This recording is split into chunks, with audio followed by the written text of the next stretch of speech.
मैं स्त्री हूँ, मैं नारी हूँ, मैं कली हूँ, मैं फुलवारी हूँ, मैं दर्पण हूँ, मैं दर्शन हूँ, मैं नाथ हूँ, मैं गर्जन हूँ, मैं बेटी हूँ, मैं माता हूँ, मैं श्रीमद् भगवत गीता हूँ, मैं द्रौपदी हूँ, मैं सीता हूँ।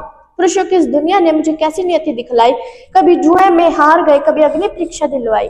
कलयुग हो या सत्ययुग हो, इल्जाम मुझे पर आता है, जाने क्यों तेरी इन घनी सड़कों पर चलने से जी घबराता है। मैं डरती हूँ, मरती हूँ, जब सफर अकेले करती हूँ, डर का साम्राज्य बढ़ता है, कोई साया पीछा करता है तरल पसीना माथे पर, जाने कैसी आहट है, जाने किसका साया है, जाने कैसी घबराहट है। अंधेरे में उन हाथों ने मुझको बाहों में भींच लिया, एक ने मुंह पर हाथ रखा, एक ने आंचल छीन लिया, फिर स्त्री के सम्मान को मिलकर दार दार सा कर डाला, और फिर मर्यादा के आंचल को मिलकर जार जार सा कर डाला। मारा है, मुझको पीटा है, बाल पकड़कर घसीटा है, फिर बर्बरता की सारी सीमाओं को तोड़ दिया, उन घनी अंधेरी सड़कों पर मुझे तड़पता छोड़ दिया। सन्नाटे में चीख रही थी, खून लथपथ काया, सबने तस्वीरें खींची, पर मदद को कोई नहीं आया। कोई मदद करो, कोई मदद करो, कोई मदद करो, चीख चीख कर चीख भी मुझसे रूठ गई। जब होश में आई, दुनिया की बातें सुनकर टूट गई। परिवार की बदनामी होगी, तब मुझे यही सब समझाते हैं, ये नई उम्र के लड़के हैं, थोड़ा बहक ही जाते हैं।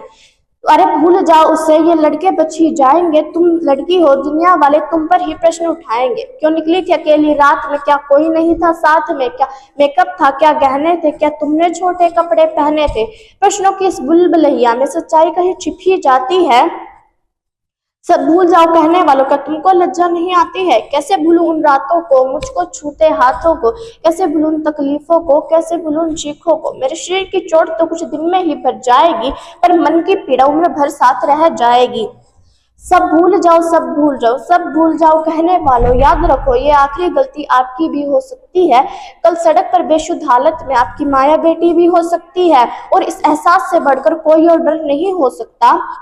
जो स्त्री का अपमान करे वह मर्द नहीं हो सकता। जब सजा और मौत लागू होगी इन दोषी लड़कों पर, तब कोई लड़की नहीं मिलेगी खून से लथपथ सड़कों पर। तो आप मेरे साथ यह प्रण और आह्वान करो, मर्यादा में रहते हुए स्त्री का सम्मान करो। धन्यवाद।